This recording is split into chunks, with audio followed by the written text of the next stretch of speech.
Wall Street may not seem like the ideal tourist destination as the financial capital of the world weathers a recession. But there's one place visitors are flocking to: the Museum of American Finance. The big draw?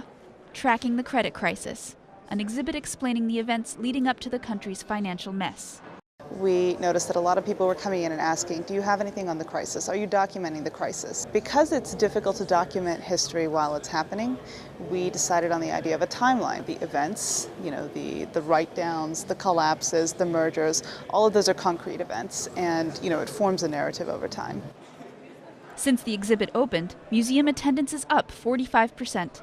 In addition to the timeline, videos explain the lead up to the current situation and draw parallels with another defining moment in American financial history, the Great Depression. A gloomy comparison, to say the least. But Mitchell, who's 14 years old and one day hopes to be a Wall Street trader, sees a silver lining. I think that the time we're living in now is a bit difficult for some people who invested a lot of money into the stock market, but I think it's also a good opportunity for people who may have lost before or may have not invested before to invest now. It normally takes about a year to mount an exhibit, but there was such high demand for this one that museum staff put it together in a few months. The content will continue to evolve, with current events filling out the timeline until the recession itself is history.